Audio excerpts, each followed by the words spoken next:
Assalamualaikum warahmatullahi wabarakatuh.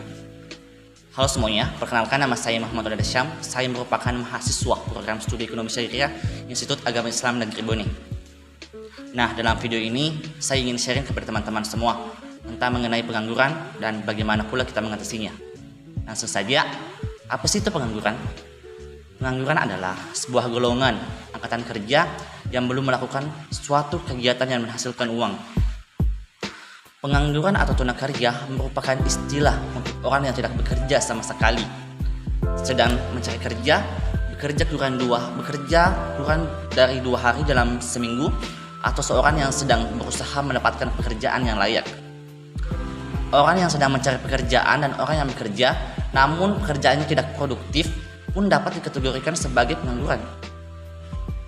Adapun faktor penyebab dari pengangguran, yang pertama, jumlah tenaga kerja dan jumlah lapangan kerja tidak seimbang atau lapangan kerjanya itu lebih sedikit. Yang kedua, kemiskinan. Yang ketiga, rendahnya pendidikan. Dan yang keempat, keterampilan dan pengalaman kerja tidak sesuai dengan kriteria. Yang kelima, kemajuan teknologi dan persaingan global yang tidak diimbangi oleh kemampuan manusia. Yang keenam, rasionalisasi tenaga kerja dan PHK.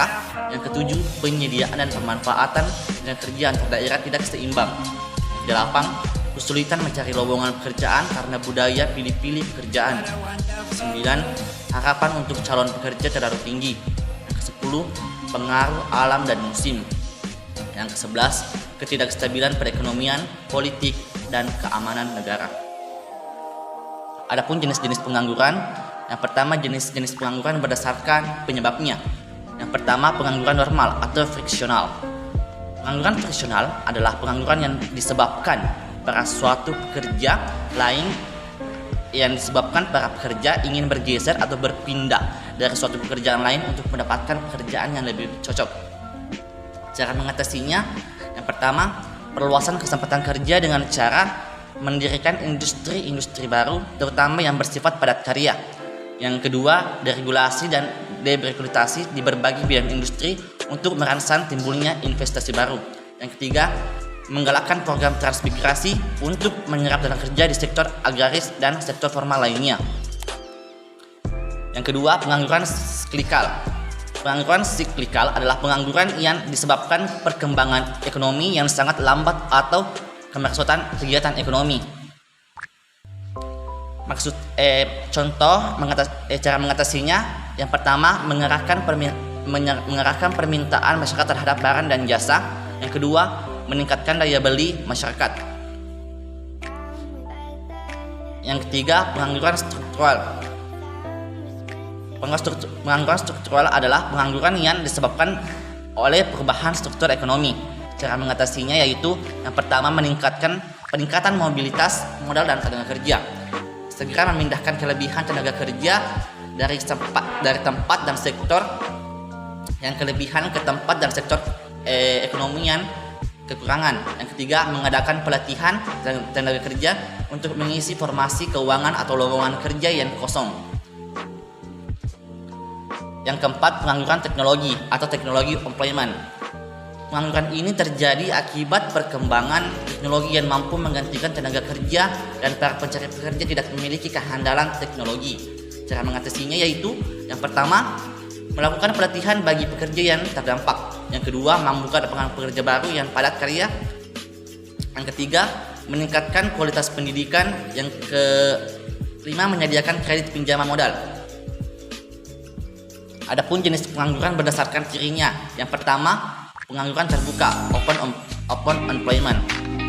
Pengangguran terbuka adalah tenaga kerja yang benar-benar tidak memiliki pekerjaan atau sama sekali tidak bekerja. Pengangguran ini tercipta sebagai akibat pertambahan lowongan pekerjaan yang lebih rendah dari penambahan tenaga kerja. Sebagai akibatnya, dalam perekonomian semakin banyak jumlah tenaga kerja yang tidak dapat memperoleh pekerjaan. Yang kedua, pengangguran tersembunyi. Pengangguran tersembunyi adalah tenaga kerja yang bekerja pada perusahaan yang mempekerjakan terlalu tinggi. Pengangguran ini terutama terjadi di sektor pertanian atau jasa. Banyak negara berkembang seringkali didapati bahwa jumlah pekerjanya dalam suatu kegiatan ekonomi itu lebih banyak dari yang sebenarnya. Diperlukan supaya ia dapat menjalankan kegiatan yang lebih efisien lagi. Contohnya yaitu mengerjakan luas tanah yang sangat kecil oleh keluarga petani dengan anggota keluarga yang besar. Kedua, pelayanan restoran yang lebih banyak dari yang diperlukan. Yang ketiga, pengangguran bermusim. Pengangguran bermusim adalah pengangguran yang disebabkan oleh perusahaan musim atau perubahan permintaan tenaga kerja secara berkala. Pengangguran ini terutama pada sektor pertanian dan perikanan. Pada musim hujan, menyadap darat dan nelayan tidak dapat melakukan pekerjaan mereka dan terpaksa menganggur. Pada musim kemarau pula, para pesawat tidak dapat mengerjakan tanahnya. Yang keempat, setengah menganggur. Pengangguran setengah adalah tenaga kerja yang bekerja, tetapi bila diukur dari sudut jam kerjanya, pendapatan, produktivitas, dan jenis pekerjaan tidak optimal atau terlalu rendah.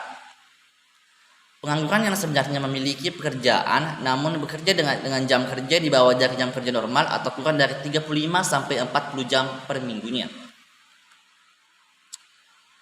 Adapun cara mengatasi pengangguran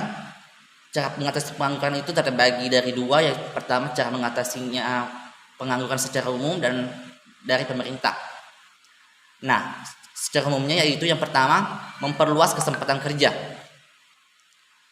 Menurut Soumitra Djohor-Kusumo, kesempatan kerja dapat diperluas dengan dua cara, yaitu yang pertama, membangun industri, terutama jenis industri yang bersifat padat karya yang dapat menyerap relatif banyak tenaga kerja. Yang kedua, melalui berbagai proyek pekerjaan umum seperti pembuatan jalan, saluran air dan bendungan dan jembatan. Yang kedua, menurunkan jumlah angkatan kerja. Ada beberapa cara yang dapat dilakukan untuk menurunkan jumlah angkatan kerja, misalnya program keluarga berencana, program wajib belajar, dan adanya pembatasan usia minimum. Yang ketiga, meningkatkan kualitas kerja dari tenaga kerja yang ada. Maksudnya kita di sini mampu menyelesaikan diri dengan tuntutan keadaan. Banyak sekali cara yang bisa dilakukan, seperti melanjutkan sekolah ke jenjang yang lebih tinggi, kursus, balai latihan kerja, mengikuti seminar dan lain-lainnya. Adapun cara mengatasinya berdasarkan pemerintah, yang pertama, Bank Sentral perlu menurunkan suku bunga dan Kementerian Keuangan menambah pengeluaran pemerintah yang dapat diikuti pula dengan pengangguran pajak. Langkah tersebut akan menyebabkan kenaikan dalam pengeluaran agregat sebagai akibat kenaikan pengeluaran pemerintah dan kenaikan pengeluaran rumah tangga atau konsumsi. Yang kedua, perluasan kesempatan kerja melalui perluasan produksi, peningkatan investasi, penyediaan prasarana, peningkatan ekspor, dan penggelakan program padat karya. Yang ketiga, mengurangi urbanisasi guna mencegah pengangguran di kota besar. Yang keempat, menggunakan teknologi yang tepat yang disesuaikan dengan teknologi yang sifatnya padat karya. Yang kelima, memperbaiki mutu pendidikan yang menciptakan keseimbangan antara dunia kerja dan dunia pendidikan. Yang keenam, pengendalian laju pertumbuhan penduduk melalui program keluarga berencana atau KB. Yang ketujuh, penyediaan informasi tentang kebutuhan tenaga kerja melalui kerjasama dengan perusahaan dan kampus dalam melaksanakan kegiatan job fair ataupun magang. Mohon maaf jika ada kesalahan kata dengan kata.